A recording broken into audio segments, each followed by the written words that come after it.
已经放软脚了，踢到韧带了。注意！伊朗拳王惨被中国小伙两腿踢成瘸子，一瘸一拐走到了一个凉快点的地方坐了下来。医护人员急忙上台为其救治被踢断的大腿。来自伊朗的拳王叫博多利，千万别小瞧他，他是伊朗拳坛百年难一遇的搏击奇才，曾一晚在中国斩杀3位搏击名将，至此在中国一战成名。什么世界冠军、世界第一，博多利都没有把这些挂羊头卖狗肉的选手放在眼里。于是便在中国媒体面前大放厥词，声称中国拳坛没有一个能打的，全部都是小菜鸟。刚刚打完比赛的中国勇士柳雷站了出来，他可是中国打泰拳最好的选手，硬朗的打法加上智慧的头脑，让柳雷成为了中国70公斤级最强王者。话就不多说了，来让我们欣赏一下柳雷的精彩表现。请长按3秒点赞。比赛开始。博多利是以拳法闻名于拳坛，他那要人命的拳头十分锋利，就像是开了刃的利剑一般。反观柳雷并没有什么耀眼的招式与动作，全凭一身英雄胆纵横拳弹数十载，在华连胜不败的博多利最看不起的就是中国人，这一次也不例外。赛前也是非常看不起他的对手柳雷，看来柳雷不好好给这家伙上一课，博多利是真不知道中国是一个卧虎藏龙的地方。但是对赛德来说呢，这2下子似乎增添了一点信心，但是在体能上也不一定能够扛得住中国这个2岁的小伙子。比赛鹿死谁手，现在还为时过早。柳雷在主场的这个作战的欢呼声当中啊，观众的这个支持当中，看能不能发挥得更加出色一些。小心，此战是在国外举办的纯泰拳赛事，相当之危险，不仅可以使用拳脚膝，还可以使用肘。2人都在实施打完就后撤的战术，这样的话不仅可以保证有足够的体能来实施后续动作，而且还会有足够的时间来思考。打着打着，2人就搂在了一起。避一下啊，不要跟他正面对决。也是像伊朗的选手啊，荷兰的选手，这个都是打重拳都是高手，而学泰拳以后，一个肘中了，中了，给他们如虎添翼。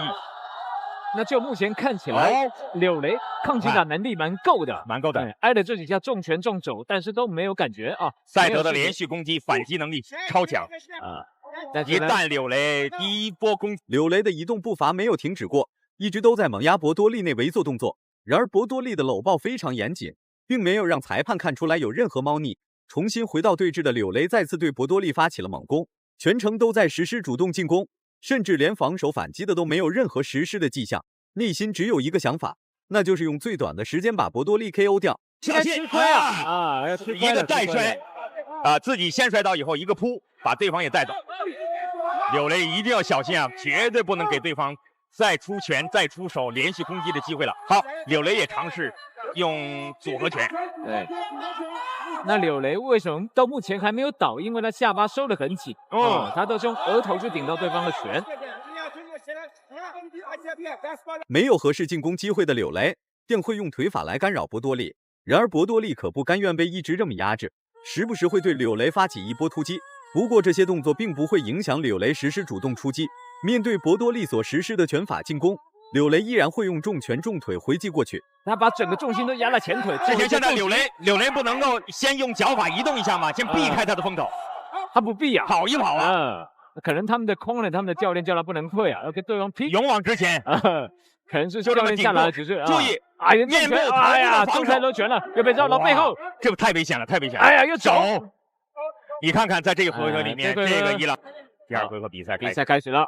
第2回合开始了，柳雷的进攻依然在继续，全程的主动出击让博多利有点不舒服，找到机会就进行搂抱，以此来干扰柳雷的比赛节奏。然而柳雷的进攻节奏依然很强势，即便博多利实施了强制搂抱，那也无法阻止柳雷对博多利发起猛打猛冲。其实在柳雷出拳的时候，不用太急着往前，不用太急着往前，没有扫中。因为对手是不会跑的，所以你不用往前去，你往前距离就没了。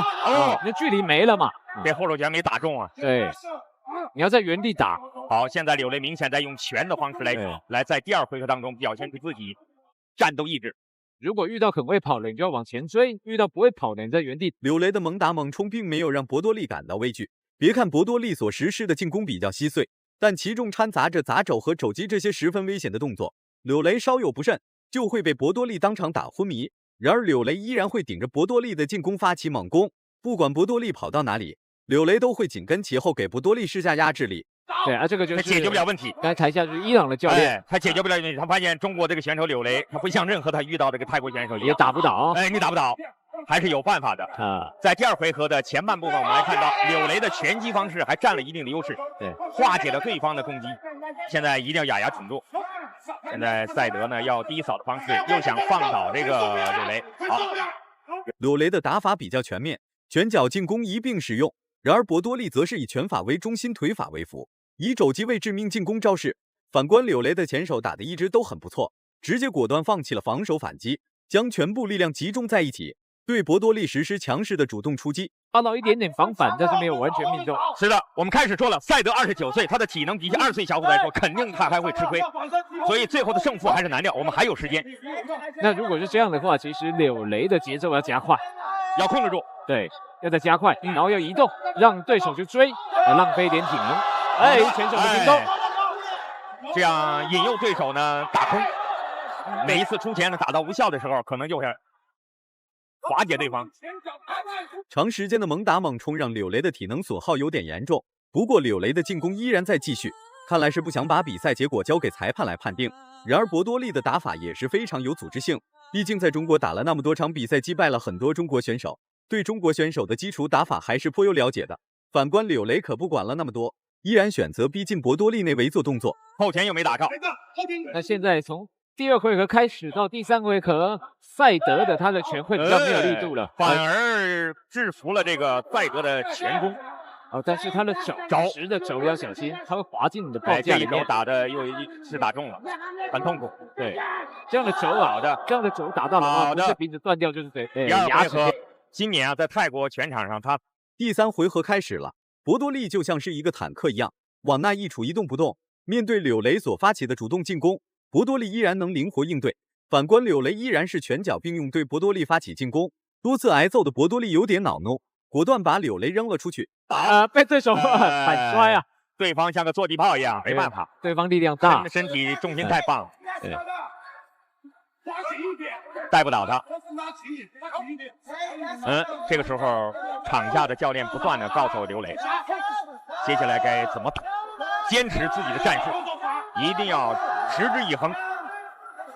还用拳，被防守反击了。小心！小心！博多利所实施的重拳实在是太狠了，幸亏柳雷的躲闪能力还算可以，不然就让博多利这家伙的诡计得逞了。柳雷的体能消耗的越来越快，不过柳雷的防守反击依然是处于放弃状态，把精力全部放在主动进攻上面，精准的拳法和犀利的腿法，打得博多利的精神有点略微崩溃。缓慢了，说明体能在下降。这个时候，中国选手柳雷要发挥体能优势了。为什么会慢？为什么会对方用手臂的力量用太多了？到第3回合就没有力气了啊！应该多用脚跟大腿来带动他的拳头。柳雷接下来该怎么办？打拳！既然用打拳，就要扑上去。柳雷啊，这个时候千万不能歇口气啊！一旦让这个29岁的赛德缓过神来，他扑上去就会用肘和膝。体能即将告急的柳雷被迫减少了进攻，于是博多利抓住这个漏洞就可以猛攻柳雷。虽然有挨到重击，但柳雷的抗击打能力很强，并不会因为一记重拳而被放倒。时间不够，这个扫的不错，对方失重，趁对手软脚软，被踢伤的博多利倒了下去，裁判上前暂停了比赛。受伤了，看见没有？机会就在这一下子。是看什么伤？还是出现在身体体能上的。没有受伤。观众朋友们，现在我们看年轻20岁的柳雷，被读秒的博多利坚强地站了起来。毕竟博多利比柳雷大了20岁，胳膊腿已经算是老胳膊老腿了，根本经不起柳雷长时间的敲打。对，是左腿右小腿出现了痉挛，但是他还在咬牙坚持。赛德还在坚持，他的右腿几乎无法发挥作用了。这个时候，柳雷还在攻击他的腿部。对，柳雷继续攻击。柳雷想在这个几秒钟之内结束战斗吗？博多利的大腿已经严重受损，即便柳雷命中了博多利受伤的大腿，那么博多利依然会发起主动进攻。受伤前的博多利和受伤后的博多利判若两人，就跟发了疯的狼狗一般，紧盯柳雷进行撕咬。好的，打击他的面门啊！这个腿根本没法撑了吧？柳雷这个时候要注意，赛德的腿已经不能够发挥任何效力了。哇，赛德非常的顽强。坚持的赛德，对，哎，勇猛的比赛终于结束了，博多利也得到了休息。不得不说，柳雷确实很勇猛。3回合9分钟的比赛，柳雷一直处于主动进攻的一方，并且放弃了防守反击，将全部精力集中在一起对博多利发起猛攻。最终博多利顶不住倒了下去，大腿还受到了严重的损伤。如果满分是100分的话，你会给柳雷打几分？视频到这就结束了，咱们下期不见不散。